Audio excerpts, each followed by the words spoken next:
अयोध्या आगमन के बाद राम ने कई वर्षों तक अयोध्या का राजपाट संभाला और इसके बाद गुरु वशिष्ठ व ब्रह्मा ने उनको संसार से मुक्त हो जाने का आदेश दिया। एक घटना के बाद उन्होंने सरयू नदी में जल समाधि ले ली थी।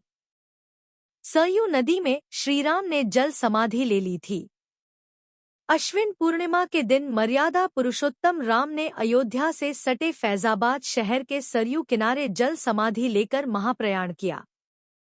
श्रीराम ने सभी की उपस्थिति में ब्रह्मा मुहूर्त में सरयू नदी की ओर प्रयाण किया। उनके पीछे थे उनके परिवार के सदस्य भरत, शत्रुघ्न, उर्मिला, मांडवी और श्रुतकीर्ति का उच्चारण करते हुए वे सरयू के जल में एक एक पग आगे बढ़ते गए और जल उनके हृदय और अधरों को छूता हुआ सिर के ऊपर चढ़ गया।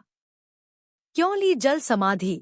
यमराज यह जानते थे कि भगवान की इच्छा के बिना भगवान न तो स्वयं शरीर का त्याग करेंगे और न शेषनाग के अंशावतार लक्ष्मण जी। ऐसे में यमराज ने एक चाल चली।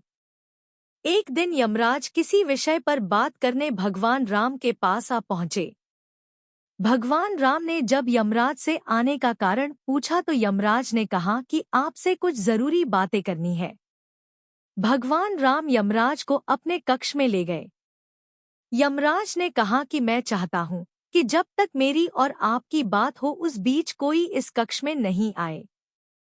यमराज ने अपनी बात को आगे बढ़ाते हुए कहा कि अगर कोई बीच में आ जाता है तो आप उसे मृत्युदंड देंगे। भगवान राम ने यमराज की बात मान ली और यह सोचकर कि लक्ष्मण उनके सबसे आज्ञाकारी हैं, इसलिए उन्होंने लक्ष्मण जी को पहरे पर बैठा दिया। यमराज और राम जी की बात जब चल रही थी उसी समय दुर्वासा ऋषि अयोध्या पहुंच गए और राम जी से तुरंत मिलने की इच्छा जताई। लक्ष्मण जी ने कहा कि भगवान राम अभी यमराज के साथ विशेष चर्चा कर रहे हैं। भगवान की आज्ञा है कि जब तक उनकी बात समाप्त नहीं हो जाए कोई उनके कक्ष में नहीं आए। इसलिए आपसे अनुरोध है कि आप कुछ समय प्रतीक्षा करें।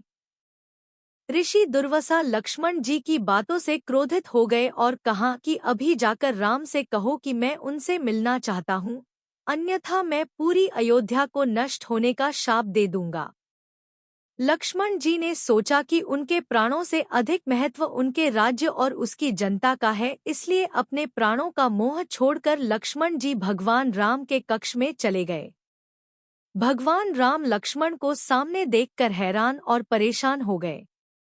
भगवान राम ने लक्ष्मण से पूछा कि यह जानते हुए भी कि इस समय कक्ष में प्रवेश करने वाले को मृत्युदंड दिया जाएगा, तुम मेरे कक्ष में क्यों आए हो? लक्ष्मण जी ने कहा कि दुर्वासा ऋषि आपसे अभी मिलना चाहते हैं। उनके हठ के कारण मुझे अभी कक्ष में आना पड़ा है। राम जी यमराज से अपनी बात पूरी करके जल्दी से ऋषि दुर्वासा से मिलने पहुंचे। यमराज अपनी चाल में सफल हो चुके थे। राम जी से यमराज ने कहा कि आप अपने वचन के अनुसार लक्ष्मण को मृत्युदंड दीजिए। भगवान राम अपने वचन से मजबूर थे। राम जी सोच में थे कि अपने प्राणों से प्रिय भाई को कैसे मृत्युदंड दिया जाए। राम जी ने अपने गुरु वशिष्ठ जी से इस विषय में बात की तो गुरु ने बताया कि अपनों का त्याग मृत्युदंड के समान ही होता है, इसलिए आप लक्ष्मण को अपने से दूर कर दीजिए, यह उनके लिए मृत्युदंड के बराबर ही सजा होगी। जब राम जी ने लक्ष्मण को अपने से दूर जाने के लिए कहा तो लक्ष्मण जी ने कहा कि आपसे दूर जाकर तो मैं यूं भी मर जाऊंगा, इसलिए अब मेरे लिए उचित है कि मैं आपके वचन की लाज रखूं। लक्ष्मण जी भगवान राम को प्रणाम करके राजमहल से चल पड़े और सरयू नदी में जाकर जल समाधि ले ली। इस तरह राम और लक्ष्मण दोनों ने अपने अपने वचनों और कर्तव्य का पालन किया।